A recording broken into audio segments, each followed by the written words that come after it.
Revanth flight mode CM 40 సార్లు ఢిల్లీకి వెళ్ళి సాధించింది ఏమి లేదు. Revanth Reddy flight mode CM అంట 40 సార్లు ఢిల్లీకి వెళ్ళి సాధించింది ఏం లేదు అని చెప్పి మా కవితక్క చెప్తున్నది. నిజంగానే అక్క, రేవంత్ రెడ్డి గారు ముఖ్యమంత్రి హోదాలో 40 సార్లు ఢిల్లీకి వెళ్ళి సాధించింది ఏం లేదు, 100%. దాన్ని కూడా మేము చెప్తాం. అదే మా కవితక్క ఒక 4 సార్లు ఢిల్లీకి వెళ్ళి ఢిల్లీలో పోయి సారదందా చేసి 6 నెలలు తీఆర్ జైల్లో చిప్పకూడు తిన్నది. ఇది మా కల్వకుంట్ల కవితక్క ఘనత. మరి రేవంత్ రెడ్డి గారు ఏం చేస్తున్నారు? 40 సార్లు వెళ్ళి ఢిల్లీకి రాష్ట్రానికి రావాల్సినటువంటి అనేక అంశాల మీద కేంద్ర మంత్రుల్ని కలుస్తున్నాడు, ప్రధానమంత్రిని కలుస్తున్నాడు. ఈ తెలంగాణ రాష్ట్రాన్ని మీరు చేసినటువంటి అప్పుల కుప్పల నుంచి ఏ రకంగా పడేయించాలి అని 24 గంటలు రేవంత్ రెడ్డి గారు సాధారణమైనటువంటి ప్రయాణికులు ప్రయాణించేటటువంటి ఫ్లైట్లలో ఆయన ప్రయాణిస్తున్నాడు. మీలాక స్పెషల్ ఫ్లైట్లు వేసుకొని పోయి తిన్న జరగక ఈ తెలంగాణ ప్రజల్ని దోసుకున్నటువంటి వేల కోట్ల రూపాయలు తీసుకొని వెళ్ళి ఢిల్లీలో పోయి సారదందా లేకుండా సారదందా చేసుకుంటా సిగ్గుశరం లేకుండా ఒక మహిళలు అని చెప్పి చెప్పుకోవడానికే సిగ్గుచెడు కవితక్క. అసలు ఎవరైనా మగపిల్లలు చేస్తారు ఇటువంటి పనులు, కానీ ఆడపిల్లలు వెళ్ళి ఢిల్లీలో పోయి సారదందా చేసి తిన్న జరగాక వేల కోట్ల రూపాయలు ఫ్రాడ్ చేసి మీతో పాటు అక్కడ గత 15 సంవత్సరాల నుంచి ఒక మంచి పరిపాలన అందిస్తున్నటువంటి అరవింద్ కేజ్రీవాల్ కూడా ఈరోజు అధికారం కోల్పోవడానికి ప్రత్యక్షంగా పరోక్షంగా మీరు కారణమైనరు. లేనిపోని ఆశ అరవింద్ కేజ్రీవాల్కు, మనీష్ సిసోడియాకు వాళ్ళకంతా చూపించి ఈరోజు వాళ్ళు ప్రభుత్వం అధికారం కోల్పోయారు, వాళ్ళందరూ జైల్లో పాలయ్యారు. దీనికి కారణం ఎవరక్క? అసలు వాళ్ళకి ఇటువంటి ఆలోచన లేకుండే ఒక చెడు దురుద్దేశంతో వారికి లేని ఆశ చూపి ఢిల్లీలో పోయి సారదందా చేసి మన పరువు తీసినావక్క. ఆ రకంగా నీ రకం చేసేది ఉండేనా చెప్పు. ముఖ్యమంత్రి గారు పదే ఢిల్లీకి వెళ్ళి మీలాగా మీ మాదిరి ఏదైనా సారదందా చేస్తే ప్రయోజనం ఉంటుండేనా చెప్పాలి కవితమ్మ గారు. ఢిల్లీలో లిక్కర్ దందా మరొక ముందే కేరళలో కూడా మా అక్క ఇటువంటి దందా చేసిందంట. అది కూడా త్వరలో బయటకు వచ్చే అవకాశం ఉందంట. ఇవన్నీ పక్కన పెట్టుకొని మళ్ళొకసారి ఈ రకంగా మాట్లాడుతున్నది అంటే ఎంత బరితెగింపు మాటలు మా అక్కయ్య.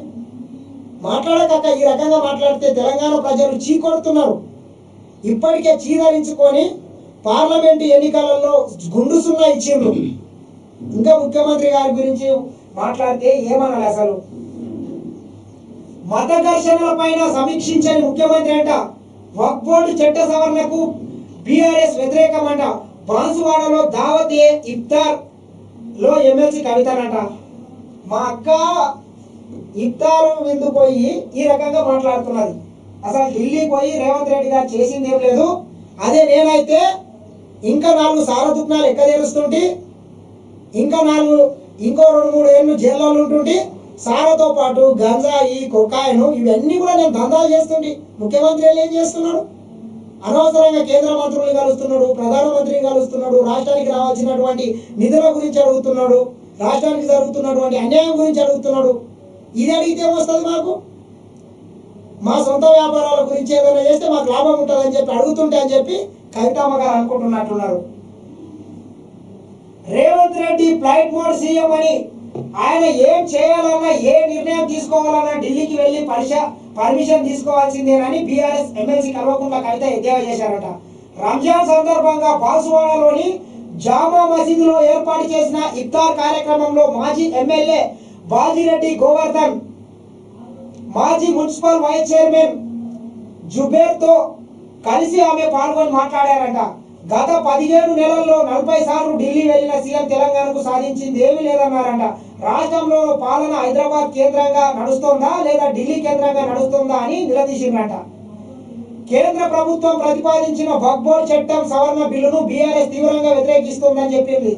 మైనార్టీలకు వ్యతిరేకంగా కేంద్ర రాష్ట్ర ప్రభుత్వాలు ఏ నిర్ణయం తీసుకున్న వాటిని వ్యతిరేకంగా కొట్లాడడానికి బీఆర్ఎస్ పార్టీ ముందుంటుందని తెలిసిందట. ప్రధానమంత్రి గారు ఈ దేశ ప్రధాని హోదాలో హైదరాబాద్కు వస్తే కల్వకుంట్ల చంద్రశేఖరరావు ఫామ్ హౌస్లో అనుకుంటుండే. సరే పార్టీలు ఉంటాయి, పట్టింపులు ఉంటాయి అని పక్కన పెట్టి ఈ దేశ ప్రధానిగా ఆయన మనం ఆ పదవికి గౌరవం ఇవ్వాల్సిన అవసరం ఉంటుంది. రాష్ట్ర ముఖ్యమంత్రిగా ప్రధానమంత్రికి వెళ్ళి స్వాగతం పలికి ప్రోటోకాల్ పాటించి,